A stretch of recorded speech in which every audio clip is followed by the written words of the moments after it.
You ever see an entire family move like a pack? Not just unified, but synchronized. Same tone, same silence, same side eye. It's like they rehearsed it. One person says the truth out loud, sets one boundary, breathes a little different, and suddenly it's them. The problem, the snake, the one who changed.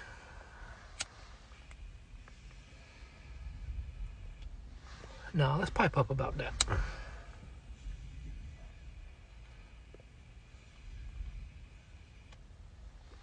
Sometimes what they call the black sheep was just the first one to wake up. See, family ain't just bloodlines, they're ecosystems. Systems built on rhythm, unspoken contracts, and emotional currency. And when you were born into a house where dysfunction was dressed up as tradition and pain was passed down like furniture, just breathing different makes you dangerous.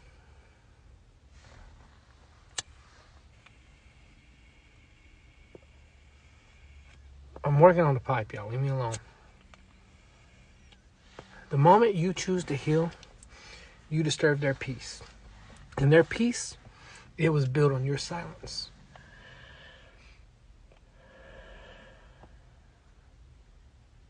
You ever notice how when you're biting your tongue, they loved you? When you were apologizing for things that you didn't even do, oh, now they call you mature? But the second you say, no, I'm not available for that, you become the enemy.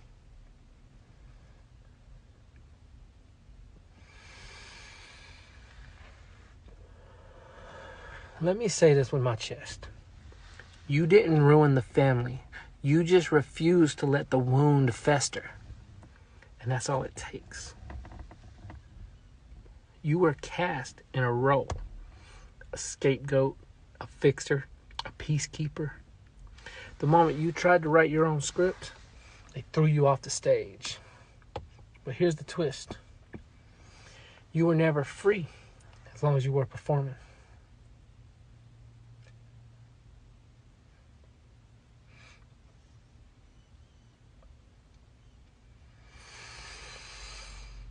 Some people are only comfortable around you when you're smaller than your calling. When you shrink, they cheer. When you dim, they clap. But stand tall, you're arrogant. Speak the truth, you're disrespectful. Choose peace, you're selfish. The whole family turned on you. It's not because you're toxic. It's because you stopped being their emotional support mule. You stopped carrying things that weren't yours. You stopped letting guilt trip you into feeling bad. You took your hand off the stove. You realize you don't owe nobody your self-abandonment.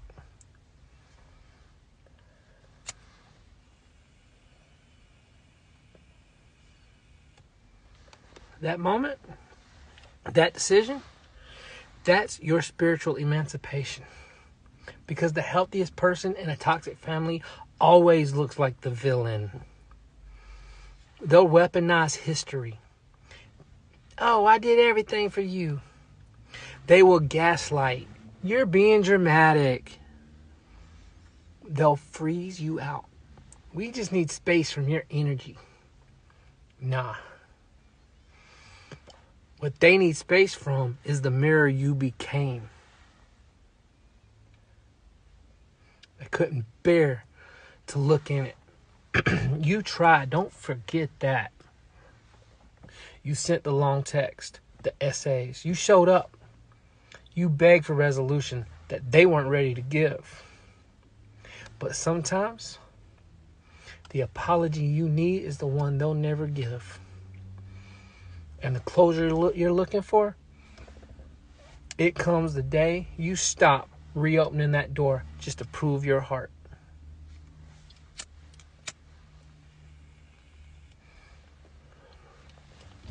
There's grief in this. Grieving people who are still alive, it's a quiet heartbreak. Most don't understand. But you also walk lighter now. Sometimes God allows separation, not to punish you, but to protect your becoming. You outgrew the cocoon. And yeah, it gets lonely when you fly, especially when your wings are made from boundaries. But freedom always costs something.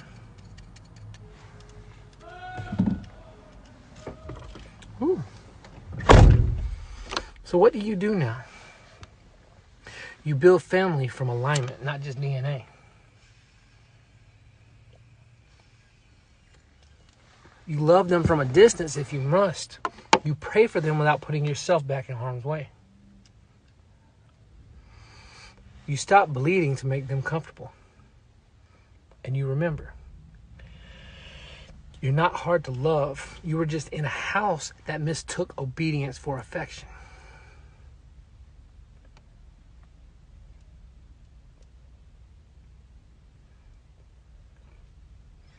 Pipe up. You weren't the weak one. You were the brave one. You were the one who said, I won't keep dancing to this rhythm of dysfunction. You were the one who said, I'm allowed to be whole even if it makes them uncomfortable. And guess what? That kind of strength don't need permission. So if you're the one they turned on, if they tell stories about you in rooms you don't even walk in anymore, fuck them. Every villain they invent is just another way to avoid looking inward. Let them write the narrative. They're only writing themselves out of your future.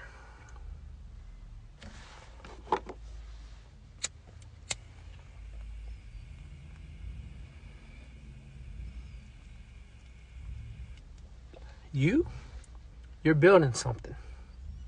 Something sacred. Boundaries, healing, peace.